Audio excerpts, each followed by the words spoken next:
అందరికీ నమస్కారం అండి. తెలంగాణ రాష్ట్ర ప్రభుత్వ ఉద్యోగులకు 17.65% డిఏ అప్రూవ్ చేయడం జరిగింది. వీరందరికీ కూడా భారీ శుభవార్త. 2025 జూలై 1 నుంచే ఈ డిఏని అమలు చేయబోతున్నారు. సో ఈ వీడియోలో వీటి గురించి పూర్తి వివరాలు అయితే తెలుసుకుందామండి. సో ముందుగా బకాయిలన్నీ జమ అవ్వాలని కోరుకునే ప్రతి ఒక్క ఉద్యోగి కూడా వీడియోని ఒక లైక్ చేసి మీ తోటి ఉద్యోగ మిత్రులకు వీడియోని అయితే షేర్ చేయండి. తెలంగాణ ప్రభుత్వ ఉద్యోగులకు గుడ్ న్యూస్ చెప్పింది. సో డిఏ అప్రూవ్ చేయడం జరిగిందండి. ముఖ్యంగా విద్యుత్ ఉద్యోగులకి సంబంధించి తెలంగాణ రాష్ట్ర ప్రభుత్వం మరో గుడ్ న్యూస్ చెప్పింది. 17.651% డిఏను ఖరారు చేయడం జరిగింది. ఈ పెంచిన డిఏ అనేది 2025 జూలై 1వ తేదీ నుంచి అమలు చేయబోతున్నారు.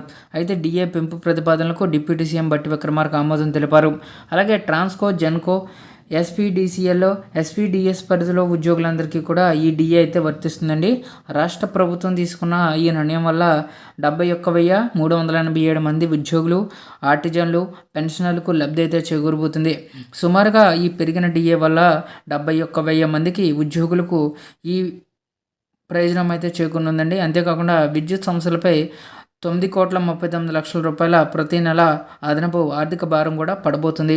సో విధంగా తెలంగాణ రాష్ట్ర ప్రభుత్వం విద్యుత్ ఉద్యోగులకు ఎప్పటి నుంచో వెయిట్ చేస్తూ ఉన్న ఈ డిఏకి సంబంధించి మొత్తం మీద 17.651% డిఏని అప్రూవ్ చేయడం జరిగింది.